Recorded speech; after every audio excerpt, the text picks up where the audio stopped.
What is up, everybody? Welcome back to the Movement channel. It's your boy Cameron Bash here, and today we're coming at you all with 25 things you need to know about AEW Fight Forever coming out of the Tokyo Game Show.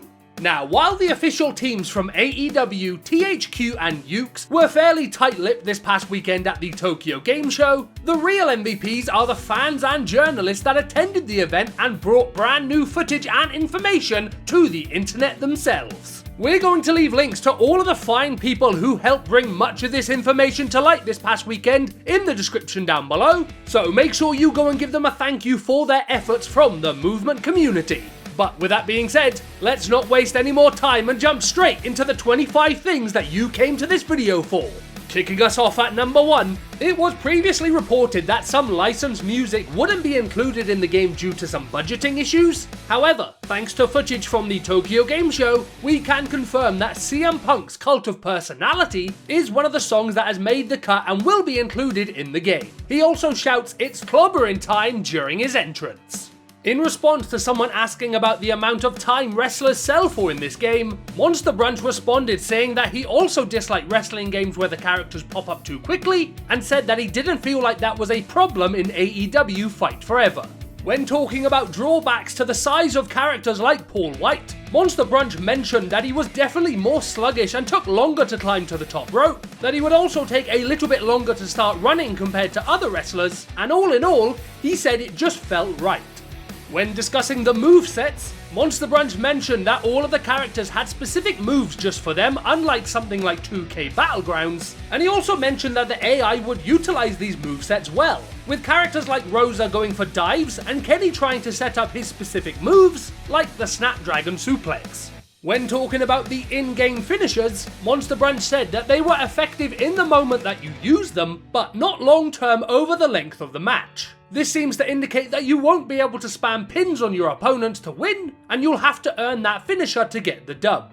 As revealed in some gameplay footage, the character selection screen will feature both a list and grid view for you to be able to select the wrestlers you want to use in your matches. The character selection screen in this game will also feature in-game models for each of the wrestlers, as opposed to real-life images.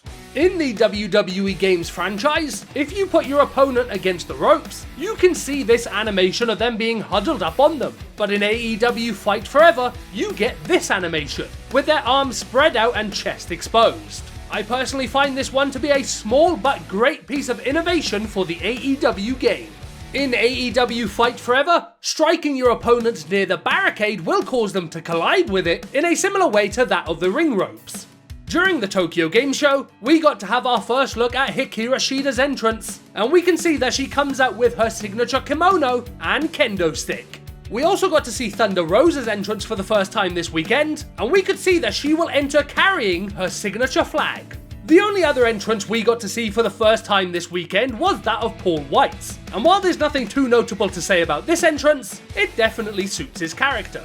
Adam Cole and Kenny Omega's entrances were shown off, and while they are ones that we've seen before, something to note is that the text that appears on the upper line of the nameplate is different compared to what we've seen previously, so it looks like that this will update from time to time in a similar way to that of how it does on real-life AEW TV.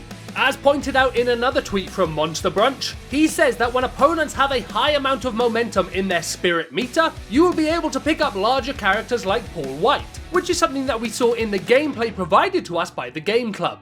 The Macho Man elbow drop has made it into the game as part of CM Punk's moveset. It'll be interesting to see if any other iconic wrestling moves are animated for the game alongside this. Catching reversals are a part of this game, and given the smoothness of them, it's likely we're going to see this used for some sort of catching finisher mechanic as well if that is in the game. The low blow is featured in the game, and the ding of a ring bell can be heard when it connects. It hasn't been confirmed at this time, but the low blow seems to be triggered due to the user's status bar being in the danger zone. A similar thing takes place in some gameplay between Rosa and Shida, as again, when Rosa is in the danger zone and Shida goes to pick her up, Rosa reverses it into a possum pin, before suddenly escaping that danger zone her status meter was in. While it's unknown whether this will change in the final build of the game, as it stands right now, every single wrestler in AEW Fight Forever shares the exact same victory animation when they win the match. If you reverse a signature or special move from your opponent, then your momentum meter will shoot up into the signature state.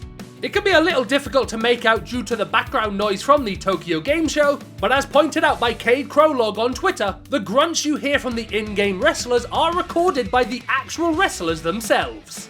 Cade didn't stop there, however, as he also pointed out that Righteous Reg would be a part of the official soundtrack for the game, as one of his songs can be heard in the background during the character selection process.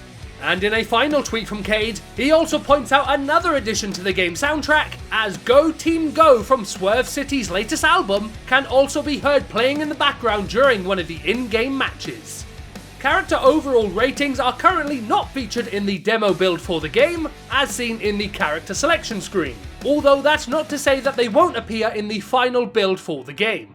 And finally, in an article from GameSpark, they noted that the game will in fact scold you for using the same move over and over again in a way to encourage players to use a variety of moves. And with that, guys, those are the 25 things that we learnt about AEW Fight Forever from this year's Tokyo Game Show. What do you all make of this information? Is there anything from this list that has you particularly excited to get your hands on this game? And equally, is there anything here that you're disappointed by? Let me know all of your thoughts in the comment section down below, and while you're down there, don't forget to drop a like on the video and subscribe for more AEW Fight Forever content. Thank you very much for watching this video, and we'll see you soon for another one. Peace.